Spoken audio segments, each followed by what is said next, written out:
ইরানের আকাশ এখন বারুদ আর কান্নার বাষ্পে ভারী। মার্কিন ও ইসরায়েলি বাহিনীর যৌথ বিমান হামলায় দেশটির দীর্ঘদিনের সর্বোচ্চ নেতা আয়াতুল্লাহ আলী খামেনি নিহত হওয়ার পর পুরো দেশে 40 দিনের রাষ্ট্রীয় শোক ঘোষণা করা হয়েছে।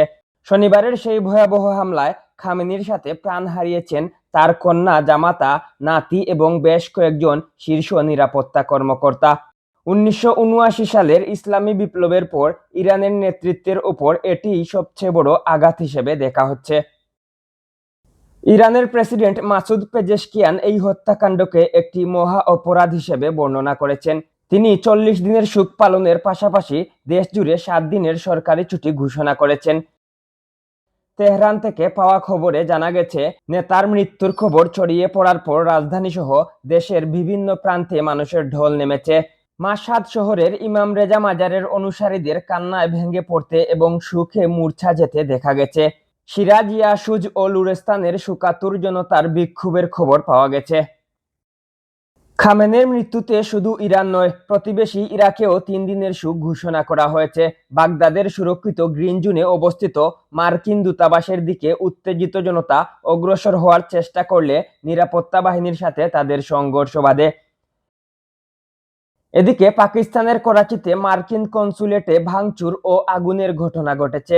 তবে এই শোকের আবহাওয়ার মধ্যেই ইরানের বেশ কিছু শহরে, যেমন কারাজ, ইস্পাহানে উল্লাসের খবর পাওয়া গেছে, যা দেশটির অভ্যন্তরীণ বিভাজনকে স্পষ্ট করে তুলেছে।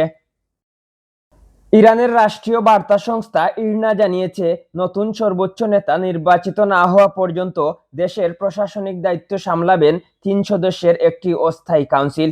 এই কাউন্সিলে রয়েছেন দেশটির প্রেসিডেন্ট, বিচার বিভাগের প্রধান এবং গার্ডিয়ান কাউন্সিলের একজন সদস্য।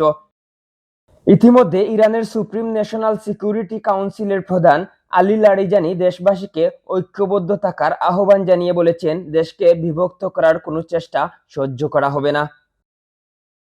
আয়াতুল্লাহ খামেনির মৃত্যুর প্রতিশোধ নিতে ইতিমধ্যে মধ্যপ্রাচ্য জুড়ে 27টি মার্কিন সামরিক ঘাঁটি এবং তেল আবিবে ইসরায়েলি স্থাপনায় হামলা চালানোর দাবি করেছে ইরানের বিপ্লবী গার্ড বাহিনী আইআরজিসি। কাতার, সংযুক্ত আরব আমিরাত সহ বেশ কিছু দেশে বিস্ফোরণের শব্দ শোনা গেছে। এর বিপরীতে মার্কিন প্রেসিডেন্ট ডোনাল্ড ট্রাম্প এক সোশ্যাল মিডিয়া পোস্টে ইরানকে সতর্ক করে বলেছেন, পাল্টা আঘাত করলে ইরানকে এমন শক্তির মুখোমুখি হতে হবে যা আগে কখনো দেখা যায়নি।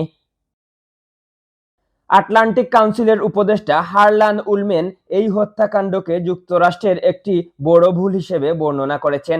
তার মতে, এ ধরনের হামলায় নেতৃত্ব পুরোপুরি নির্মূল করা সম্ভব হয় না, বরং এটি আলোচনার পথ চিরতরে বন্ধ করে দেয়। ইন্টারন্যাশনাল ডেস্ক, আধুনিক কাগজ।